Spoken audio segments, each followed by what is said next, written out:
Jaya Radha Madhava Punya Vihari.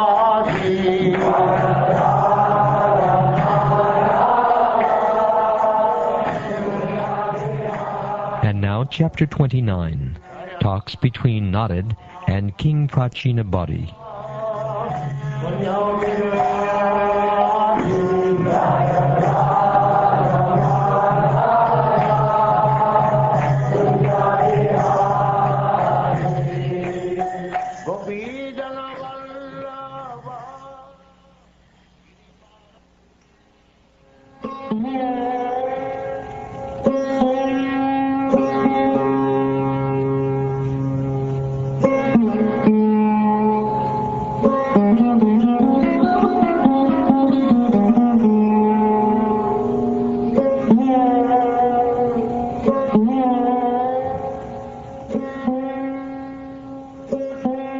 King Pracinabarhi replied, "My dear Lord, we could not appreciate completely the purport of your allegorical story of King Puranjana.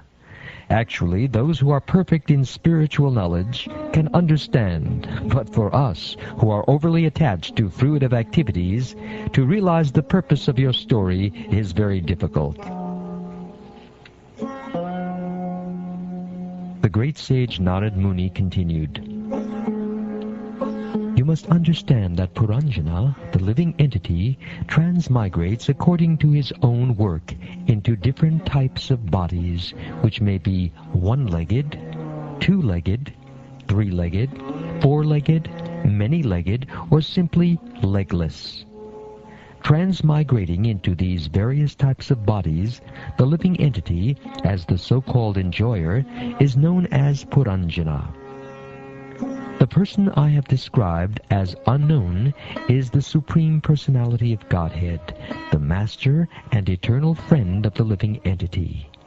Since the living entities cannot realize the Supreme Personality of Godhead by material names, activities, or qualities, he remains everlastingly unknown to the conditioned soul. When the living entity wants to enjoy the modes of material nature in their totality, he prefers, out of many bodily forms, to accept that body which has 9 gates, 2 hands, and 2 legs. Thus he prefers to become a human being or a demigod. The word pramada, mentioned in this regard, refers to material intelligence or ignorance. It is to be understood as such. When one takes shelter of this kind of intelligence, he identifies himself with the material body. Influenced by the material consciousness of I and mine, he begins to enjoy and suffer through his senses. Thus the living entity is entrapped. The 5 working senses and the 5 senses that acquire knowledge are all male friends of Puranjani.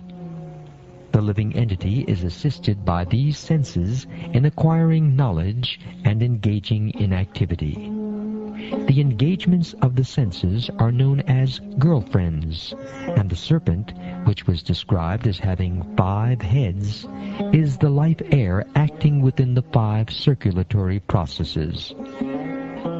The 11th attendant, who is the commander of the others, is known as the mind. He is the leader of the senses, both in the acquisition of knowledge and in the performance of work. The Panchala kingdom is that atmosphere in which the 5 sense objects are enjoyed. Within that Panchala kingdom is the city of the body, which has 9 gates. The eyes, nostrils, and ears are pairs of gates situated in one place. The mouth, genital, and rectum are also different gates.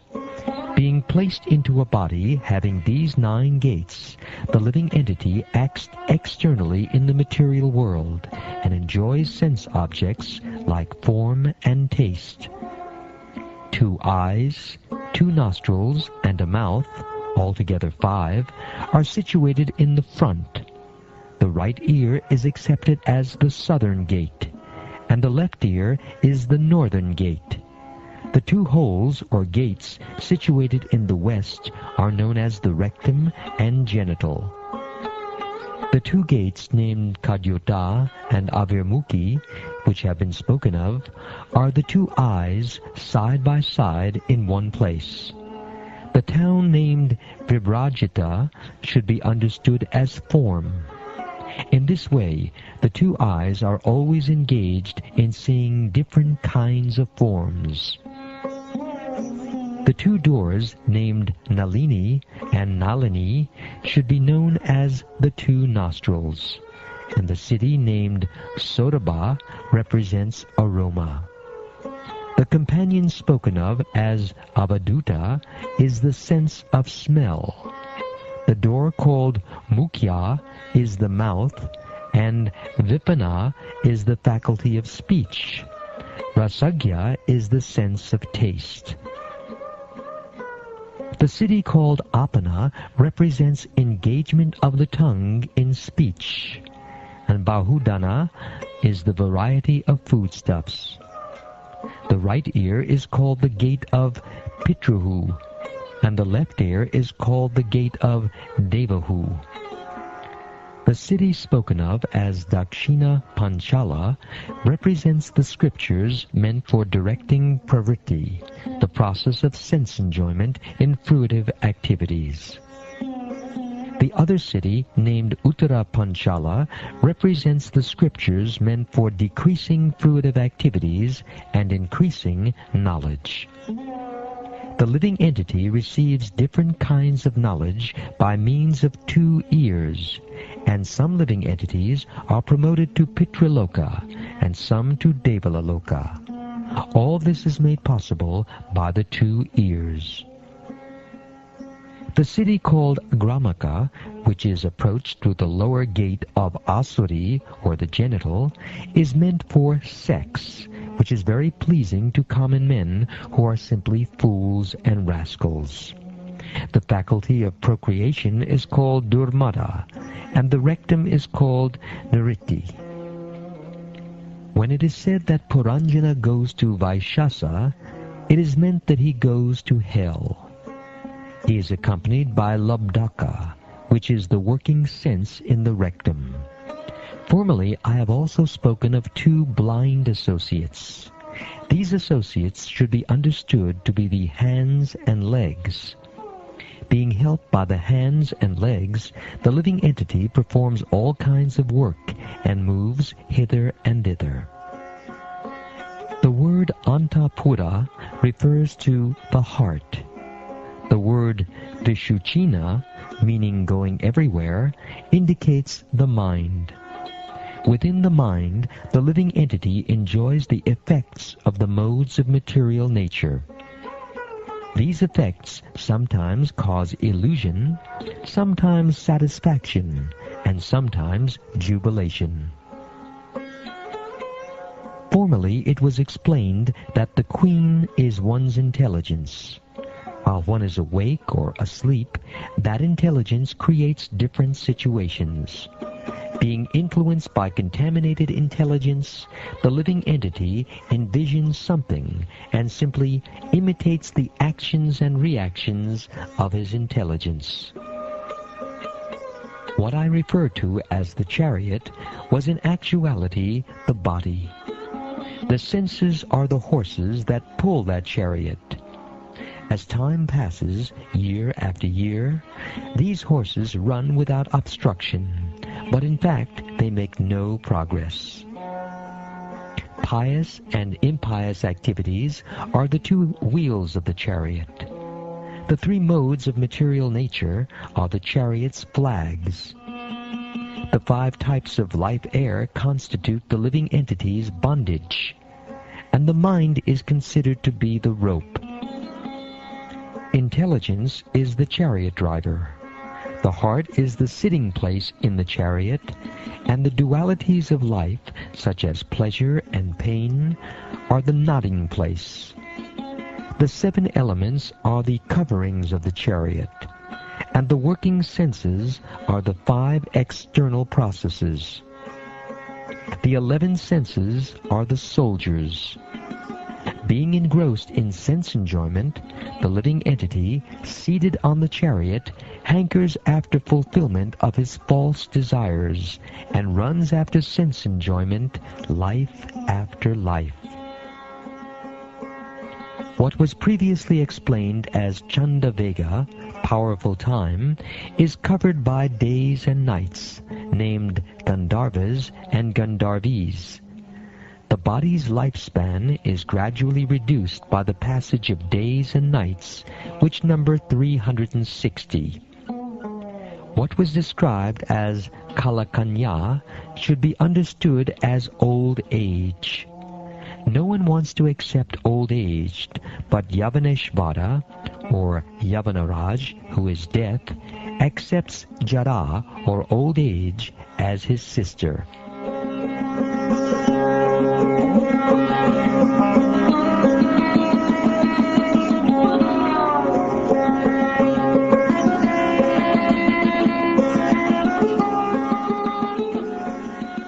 The followers of Yavaneshvar, or Yamaraj, are called the soldiers of death, and they are known as the various types of disturbances that pertain to the body and mind.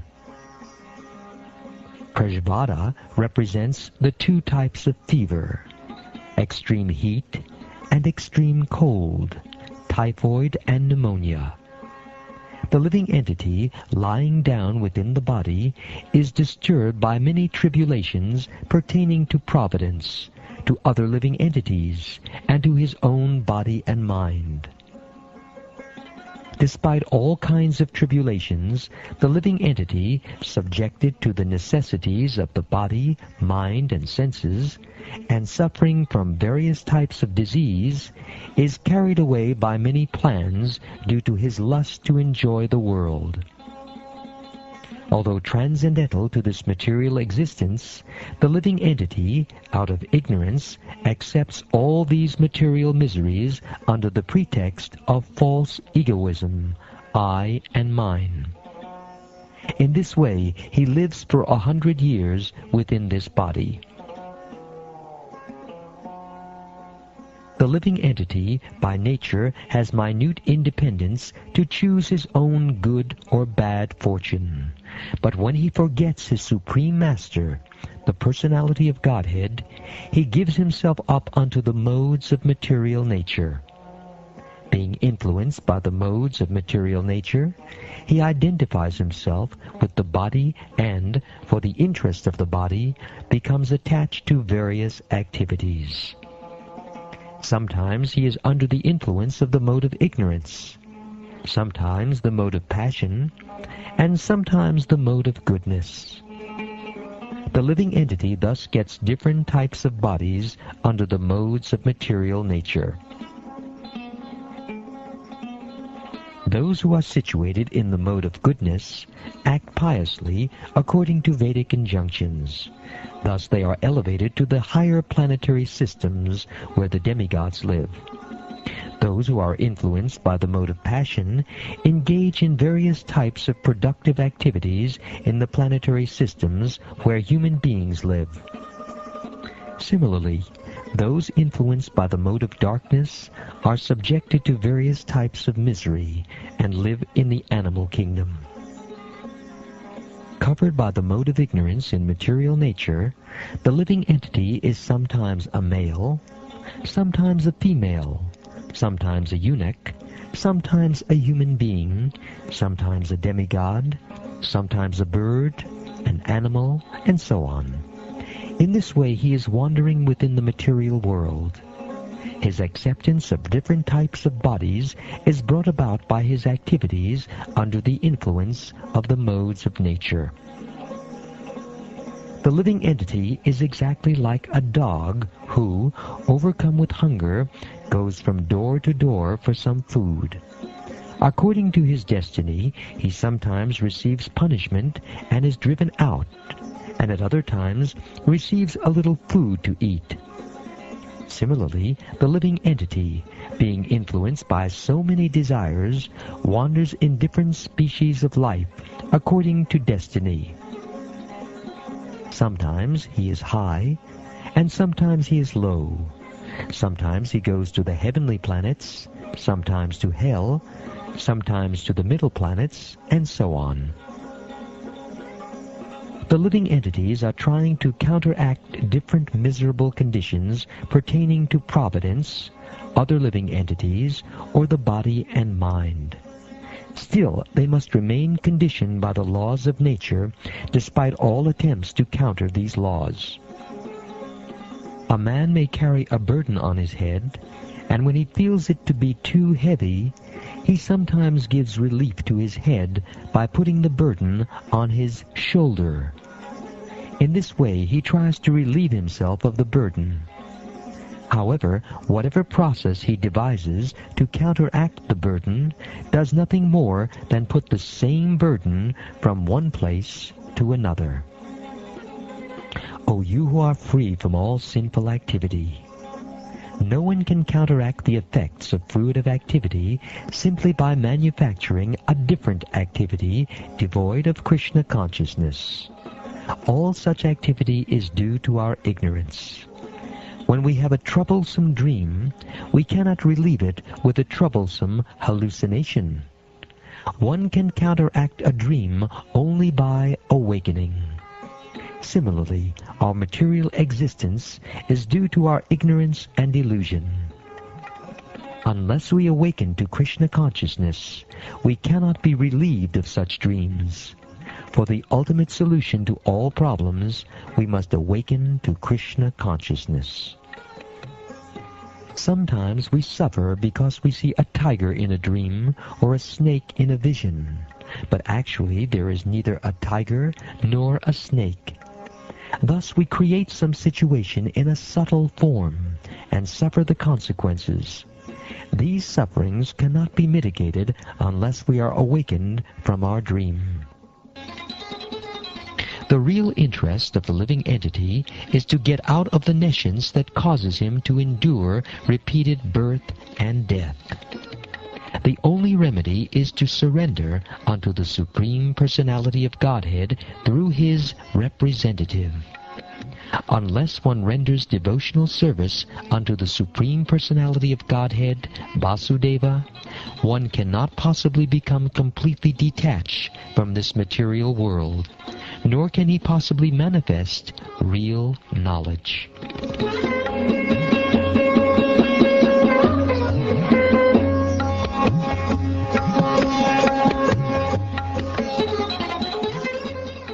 O best of kings, one who is faithful, who is always hearing the glories of the Supreme Personality of Godhead, who is always engaged in the culture of Krishna consciousness and in the hearing of the Lord's activities, very soon becomes eligible to see the Supreme Personality of Godhead face to face.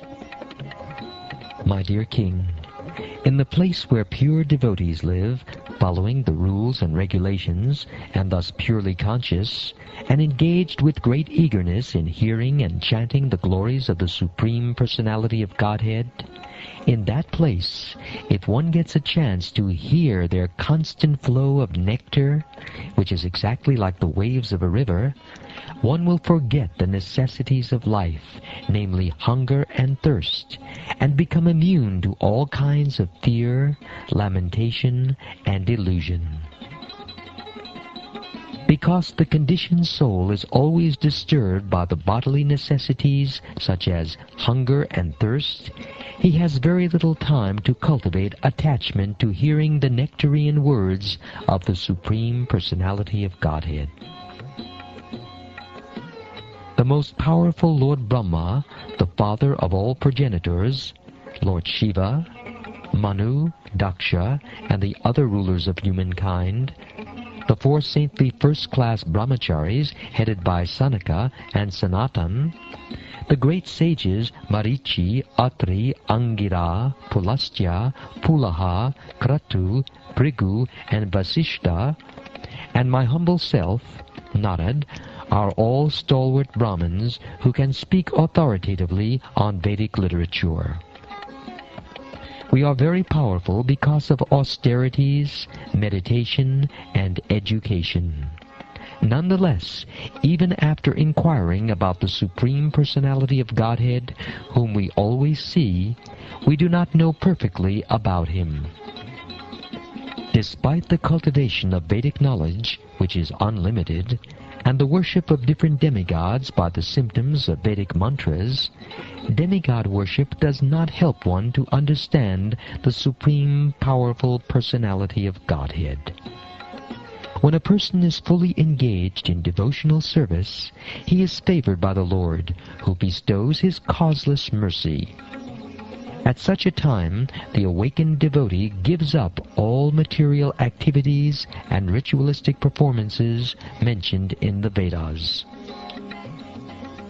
My dear King Bharishman, you should never out of ignorance take to the Vedic rituals or to fruitive activities, which may be pleasing to hear about or may appear to be the goal of self-interest. You should never take these to be the ultimate goal of life. Those who are less intelligent accept the Vedic ritualistic ceremonies as all in all. They do not know that the purpose of the Vedas is to understand one's own home, where the Supreme Personality of Godhead lives. Not being interested in their real home, they are illusioned and search after other homes. My dear King, the entire world is covered with the sharp points of kusha grass, and on the strength of this you have become proud, because you have killed various types of animals in sacrifices. Because of your foolishness, you do not know that devotional service is the only way one can please the Supreme Personality of Godhead. You cannot understand this fact. Your only activities should be those that can please the Supreme Personality of Godhead. Our education should be such that we can become elevated to Krishna consciousness. Sri Hari, the Supreme Personality of Godhead, is the super soul and guide of all living entities who have accepted material bodies within this world. He is the supreme controller of all material activities in material nature. He is also our best friend, and everyone should take shelter at His lotus feet. In doing so, one's life will be auspicious. One who is engaged in devotional service has not the least fear in material existence. This is because the Supreme Personality of Godhead is the Supersoul and friend of everyone. One who knows this secret is actually educated, and one thus educated can become the spiritual master of the world. One who is an actually bona fide spiritual master, representative of Krishna, is not different from Krishna.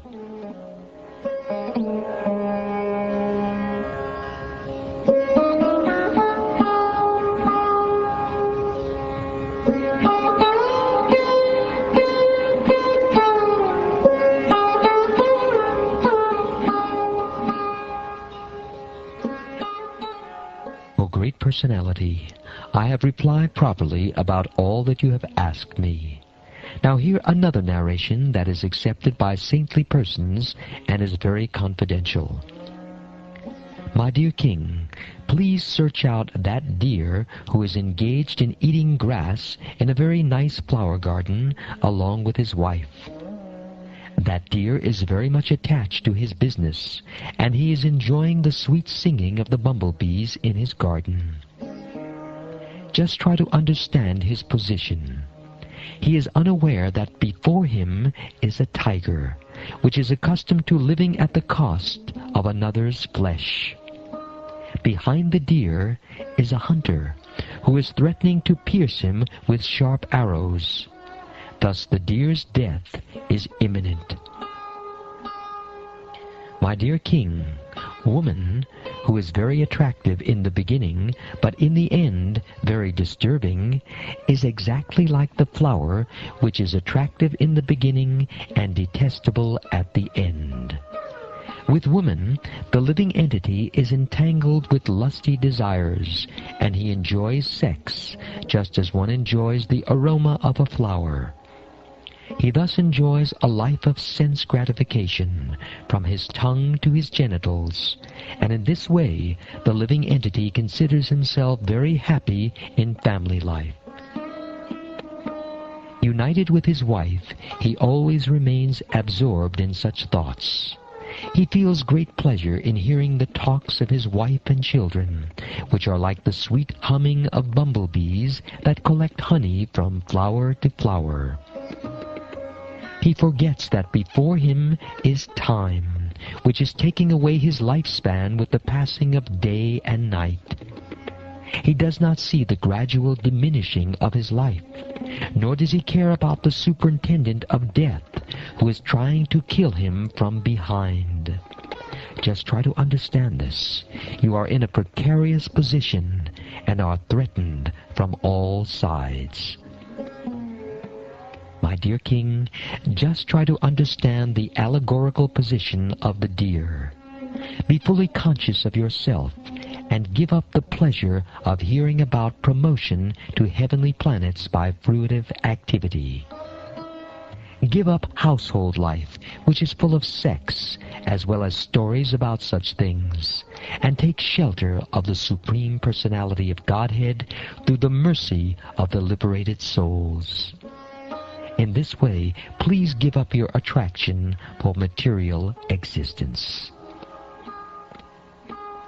The king replied, My dear Brahmin, whatever you have said, I have heard with great attention, and considering all of it, have come to the conclusion that the acharyas or teachers who engaged me in fruitive activity did not know this confidential knowledge. If they were aware of it, why did they not explain it to me? My dear Brahmin, there are contradictions between your instructions and those of my spiritual teachers who engaged me in fruitive activities. I now can understand the distinction between devotional service, knowledge, and renunciation. I had some doubts about them, but you have now very kindly dissipated all these doubts. I can now understand how even the great sages are bewildered by the real purpose of life. Of course, there is no question of sense gratification. The results of whatever a living entity does in this life are enjoyed in the next life. The expert knowers of the Vedic conclusions say that one enjoys or suffers the results of his past activities. But practically, it is seen that the body that performed the work in the last birth is already lost. So how is it possible to enjoy or suffer the reactions of that work in a different body? It happens in this way. The living entity acts in a gross body in this life. This body is forced to act by the subtle body composed of mind, intelligence, and ego. After the gross body is lost, the subtle body is still there to enjoy or suffer. Thus there is no change. The living entity, while dreaming, gives up the actual living body. Through the activities of his mind and intelligence, he acts in another body, either as a god or a dog. After giving up this gross body, the living entity enters either an animal body or a demigod's body on this planet or on another planet. He thus enjoys the results of the actions of his past life. The living entity labors under the bodily conception of, I am this, I am that. My duty is this, and therefore I shall do it. These are all mental impressions, and all these activities are temporary. Nonetheless, by the grace of the Supreme Personality of Godhead, the living entity gets a chance to execute all his mental concoctions. Thus he gets another body.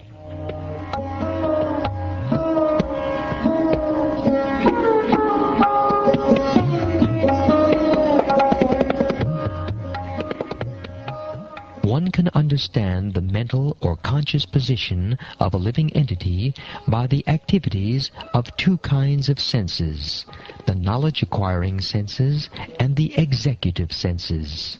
Similarly, by the mental condition or consciousness of a person, one can understand his position in the previous life. Sometimes we suddenly experience something that was never experienced in the present body by sight or hearing. Sometimes we see such things suddenly in dreams.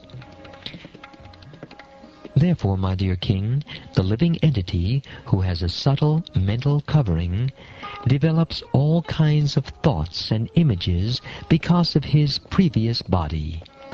Take this from me as certain.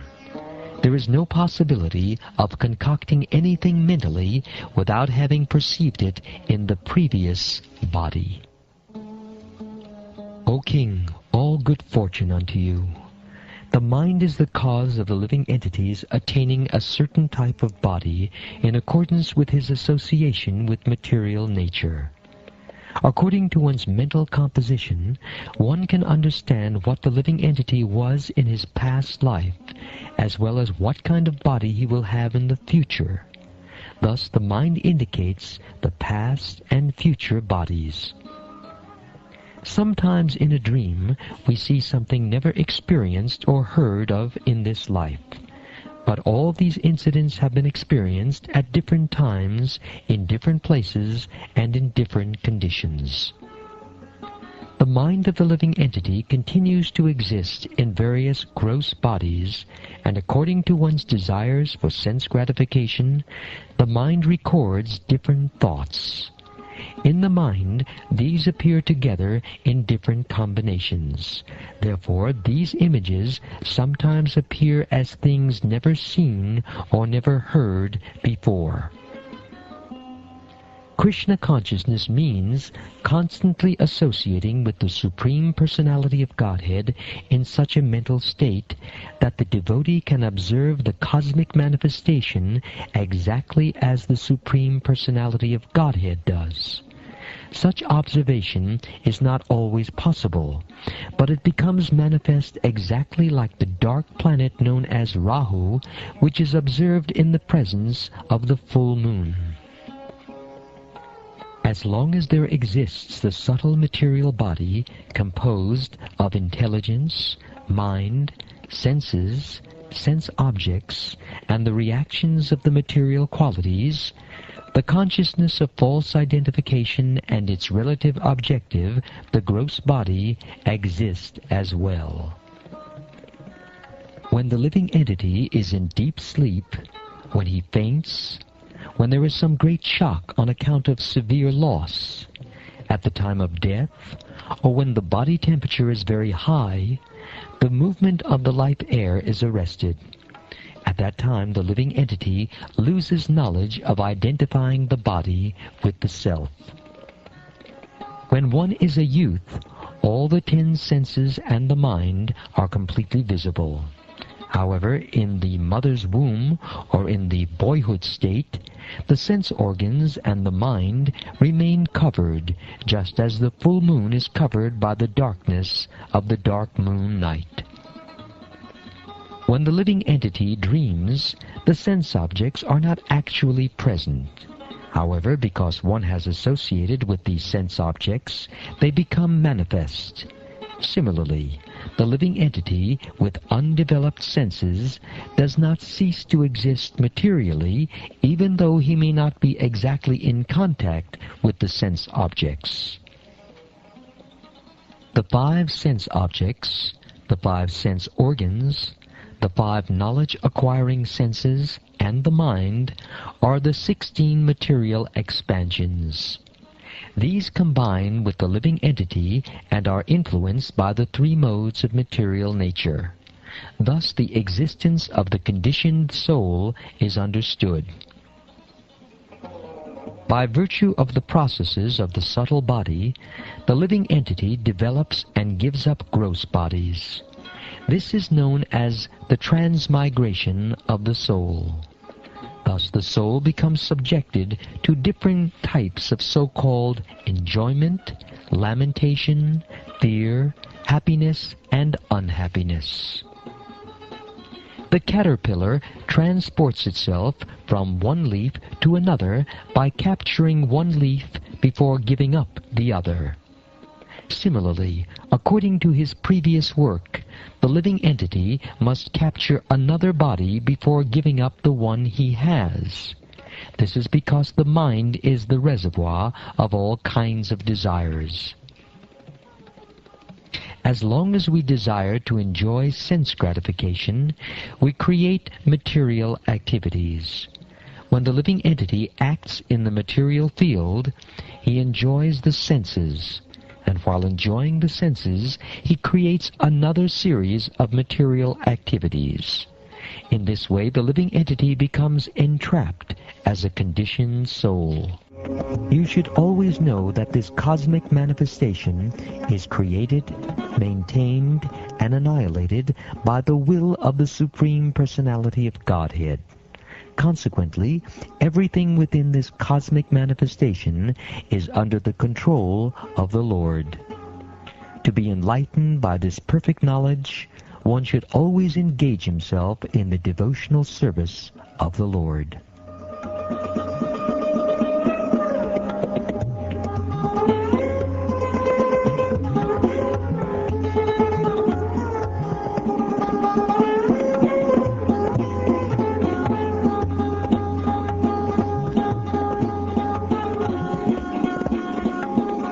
The great sage Maitreya continued, The supreme devotee, the great saint Narada, thus explained to King Pracinabarhi the constitutional position of the Supreme Personality of Godhead and the living entity. After giving an invitation to the king, Narad Muni left to return to Siddhaloka. In the presence of his ministers, the saintly King Pracinabarhi left orders for his sons to protect the citizens. He then left home and went off to undergo austerities in a holy place known as Kapil Ashram. Having undergone austerities and penances at Kapil Ashram, King Pracinabarhi attained full liberation from all material designations. He constantly engaged in the transcendental loving service of the Lord, and attained a spiritual position qualitatively equal to that of the Supreme Personality of Godhead. My dear Vidura, one who hears this narration concerning the understanding of the living entity's spiritual existence, as described by the great sage Narada, or who relates it to others, will be liberated from the bodily conception of life. This narration, spoken by the great sage Narada, is full of the transcendental fame of the Supreme Personality of Godhead. Consequently, this narration, when described, certainly sanctifies this material world. It purifies the heart of the living entity and helps him attain his spiritual identity. One who relates this transcendental narration will be liberated from all material bondage and will no longer have to wander within this material world. The allegory of King Puranjana, described herein according to authority, was heard by me from my spiritual master, and it is full of spiritual knowledge. If one can understand the purpose of this allegory, he will certainly be relieved from the bodily conception, and will clearly understand life after death. Although one may not understand what transmigration of the soul actually is, one can fully understand it by studying this narration. A desire to maintain body, wife, and children is also observed in animal society. The animals have full intelligence to manage such affairs. If a human being is simply advanced in this respect, what is the difference between him and an animal? One should be very careful to understand that this human life is attained after many, many births in the evolutionary process. A learned man who gives up the bodily conception of life, both gross and subtle, will, by the enlightenment of spiritual knowledge, become a prominent individual spirit soul, as the Supreme Lord is also. If a living entity is developed in Krishna consciousness and is merciful to others, and if his spiritual knowledge of self-realization is perfect, he will immediately attain liberation from the bondage of material existence. Everything happening within time, which consists of past, present, and future, is merely a dream. That is the secret understanding in all Vedic literature.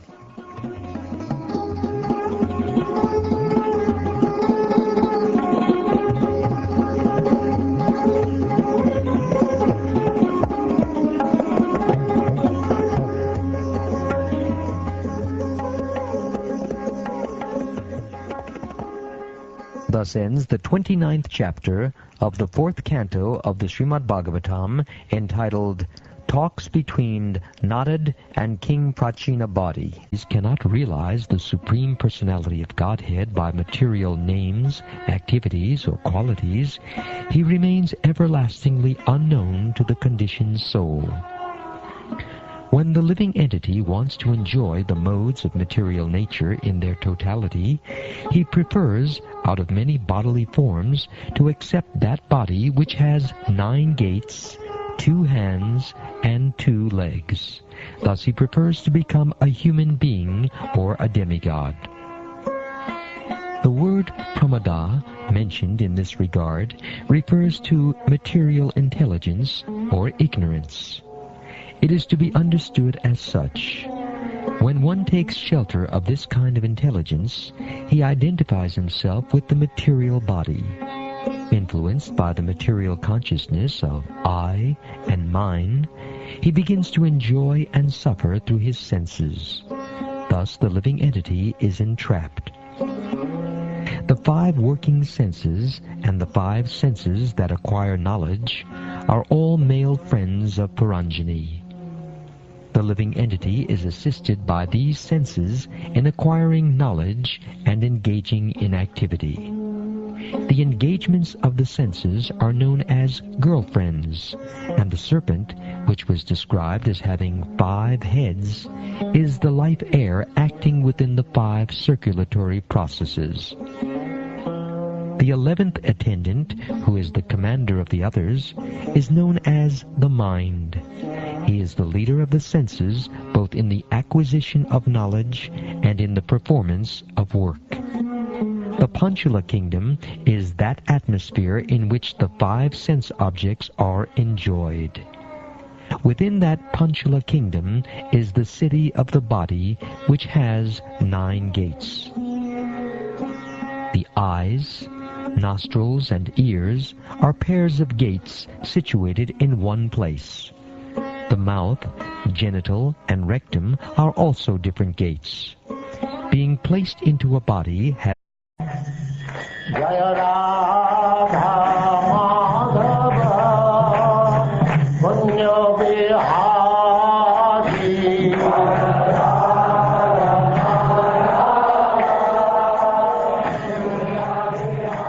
And now Chapter 29, Talks Between Narada and King Pracinabarhi.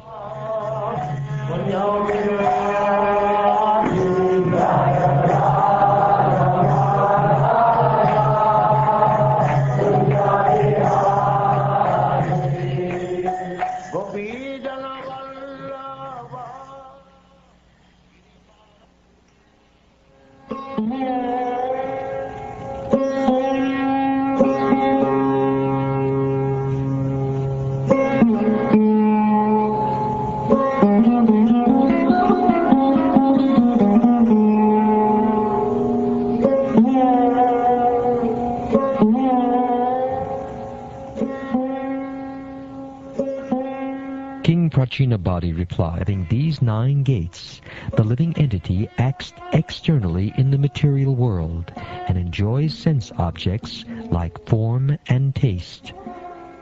2 eyes, 2 nostrils, and a mouth, altogether 5, are situated in the front. The right ear is accepted as the southern gate, and the left ear is the northern gate. The 2 holes or gates situated in the west are known as the rectum and genital. The 2 gates named Kadyota and Avirmukhi, which have been spoken of, are the 2 eyes side by side in one place. The town named Vibrajita should be understood as form. In this way, the 2 eyes are always engaged in seeing different kinds of forms. The 2 doors named Nalini and Nalini should be known as the 2 nostrils, and the city named Sodaba represents aroma. My dear Lord, we could not appreciate completely the purport of your allegorical story of King Puranjana. Actually, those who are perfect in spiritual knowledge can understand, but for us, who are overly attached to fruitive activities, to realize the purpose of your story is very difficult. The great sage Narad Muni continued, "You must understand that Puranjana, the living entity, transmigrates according to his own work into different types of bodies, which may be 1-legged, 2-legged, 3-legged, 4-legged, many-legged, or simply legless. Transmigrating into these various types of bodies, the living entity, as the so-called enjoyer, is known as Puranjana. The person I have described as unknown is the Supreme Personality of Godhead, the Master and Eternal Friend of the living entity. Since the living entity